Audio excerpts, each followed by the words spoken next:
This video is brought to you by CoolStuffInc.com and GatheringMagic.com, your place to explore the game. Hi, I'm Josh, also known as Media Hobbit on Twitter, and today I'll be showing you my Wrexial the Risen Deep Commander deck.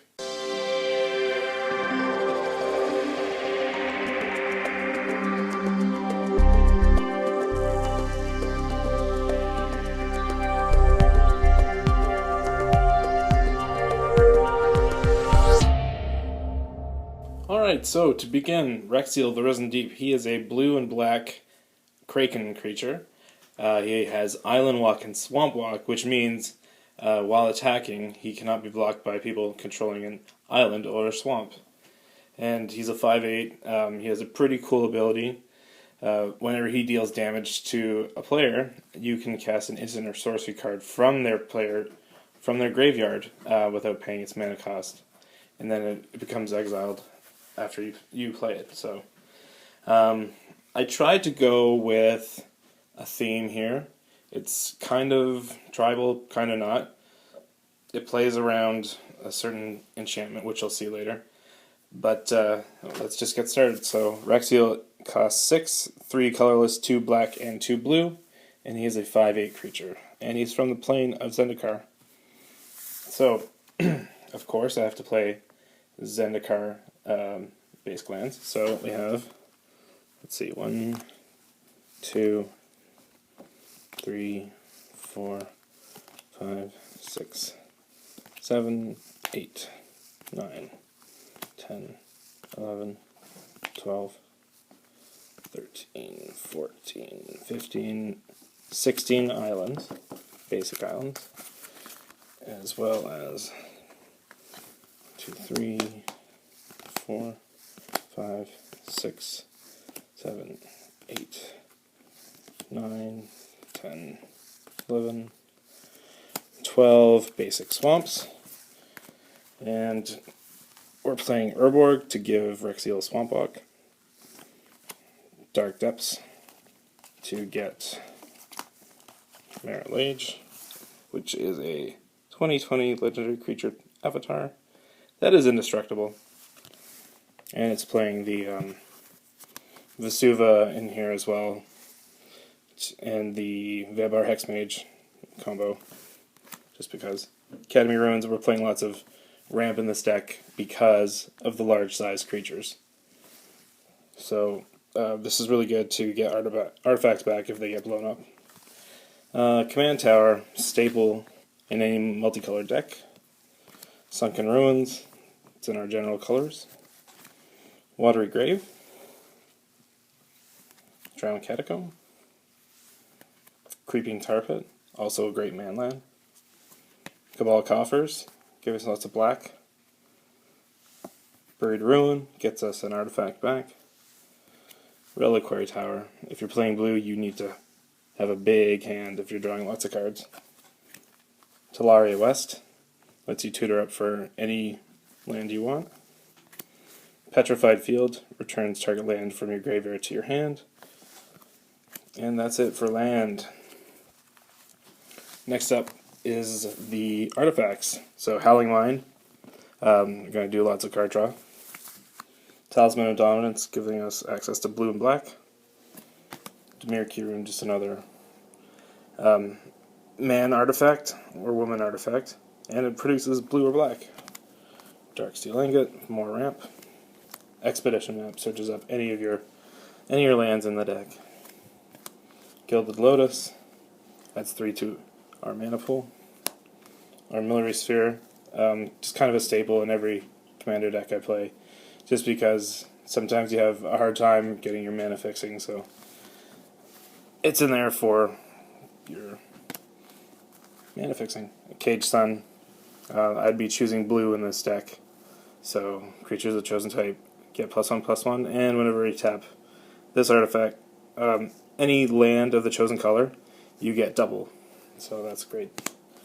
Quicksilver Amulet, really good card, and we're playing a lot of fatties in this deck, so definitely need that in there. Mimic Vat, just a great commander card. Copy and create tokens. Skull of Orm, This is in here specifically for the enchantment that I'm leading up to. You can tap it and pay 5 to return target enchantment from your graveyard to your hand. Whispersilk Cloak gives Wrexial unblockable and has Shroud. Swiftfoot Boots. I do have Lightning Greaves, but it's in another commander deck. Sword of Body and Mind. Fireshrieker, giving us double access to Wrexial's ability. Double strike creatures are amazing. So, that is it for the artifacts. We've finally arrived at the kind of centerpiece for the deck. It's Quest for Ula's Temple. So it's an enchantment from Worldwake, and it says at the beginning of your upkeep, you may look at the top card of your library. If it's a creature card, you can reveal it and put a quest counter on Quest for Ula's Temple. At the beginning of each end step, if there are 3 or more quest counters on Quest for Ula's Temple, you may put a Kraken, Leviathan, Octopus, or Serpent creature card from your hand onto the battlefield. And that's mostly all the creature types that I'm playing in this deck, save a few. So Phyrexian Reclamation, get back any of my dudes. Spreading Seas, it creates an island so Wrexial can get Island Walk, and it's a cantrip. Draw a card, so that's pretty good. Rhystic Study, you want to draw lots of cards in this deck, so this is here for that. Same thing for Phyrexian Arena, drawing your cards. Followed Footsteps. It's a really cool enchantment that allows you to create a creature token at the beginning of your upkeep of the enchanted creature. So lots of shenanigans can be had with this. And it works well when you lose it. You just use Skull of Worm to keep getting your enchantments back. And that is it for enchantments. Next up is instants and sorceries. I'm not playing a lot of counterspells just because I don't like playing against counterspells, so I'm just trying to emphasize with everyone else at the table. So we have Perplex, counter target spell unless its controller discards to their hand, and it also has Transmute, so you can discard Perplex, pay its Transmute cost, which is 1 colorless, a blue, and a black, and you can go searching for a converted mana cost 3 card in your library. Memory Plunder, one of the best blue-black instants I can think of. You may play target instant or sorcery card in an opponent's graveyard without paying its mana cost. Really good. Induce Paranoia, counter target spell if black was spent. Then they put that many cards from their library into their graveyard, where X is the spell's converted mana cost. So they want to play a big, massive card.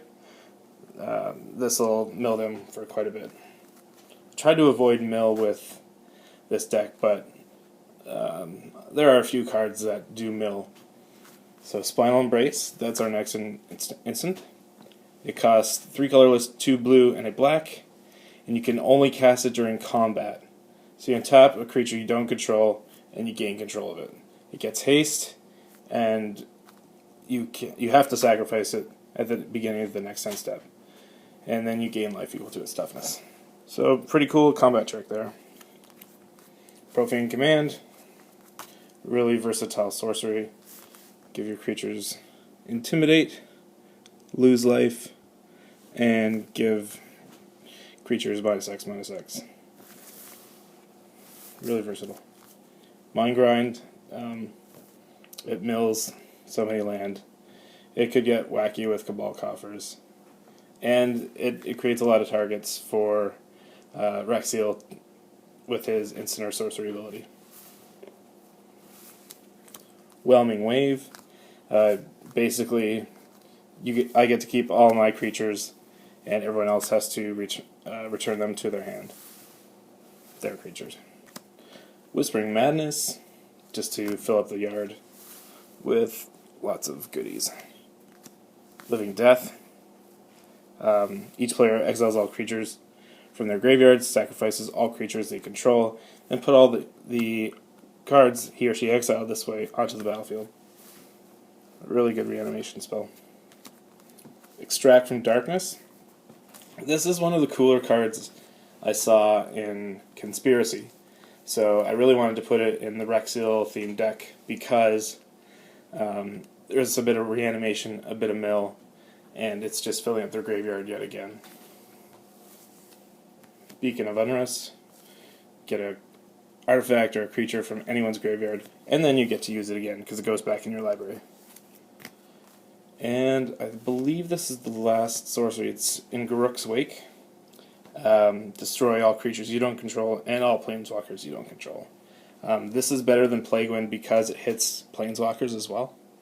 And since you're playing Cabal Coffers in the deck, you're going to have access to a lot of mana. Okay. So that's it for sorceries and instants. And last but not least, we're going to look at our creatures. So, starting things off in a big way, we have Lorthos, the Tidemaker. He likes to lock everything down. So, when he attacks, you can pay 8 colorless mana. If you do, you get to tap up to 8 target permanents, and they don't untap during their controller's next untap step. He's an 8/8 for 8. Very strong, very powerful. A lot of people don't want to see him. Machias the Unhallowed. He is another legendary creature, and he basically gives all of the creatures in the deck Undying. So if they die and they don't have any +1/+1 counters on them, they get to come back bigger, meaner, and stronger. And he has Intimidate himself, and people do not want to attack you if they're controlling humans. Tromokratis. I don't know if I said that right. But he's a Kraken, so he falls under the Quest for Ula's Temple. He has hexproof unless he's attacking or blocking. And he has to be blocked by all creatures defending player controls. He's an 8/8, so he's pretty strong, pretty beefy. Deep Sea Kraken. Pretty cool. Breaching Leviathan.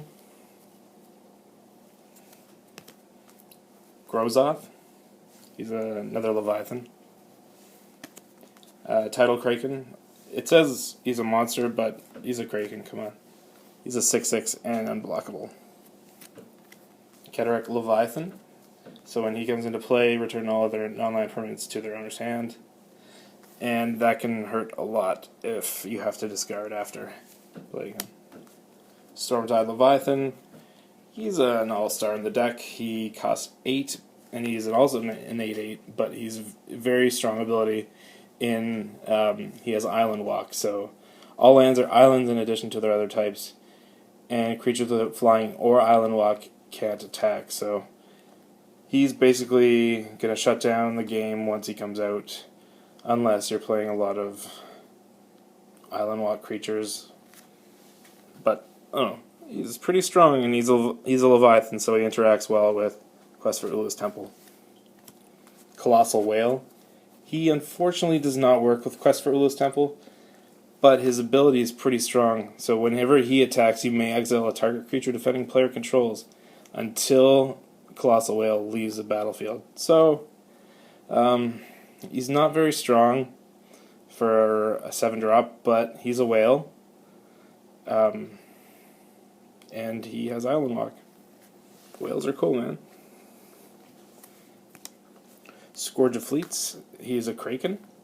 And when he enters the battlefield, return each creature your opponent controls with toughness X or less to its owner's hand, where X is the number of islands you control. So we're playing a few islands in the deck, so his ability can be pretty useful. We have Isleback Spawn. He has Shroud, which is kind of like hexproof.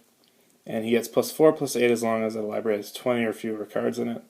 So you're benefiting from a big mind grind if you have Isleback Spawn out. Shipbreaker Kraken. He's a Kraken, and he has Monstrosity 4 for 8. And when he becomes a Monstrous, tap up to 4 target creatures. They don't untap for as long as you control him.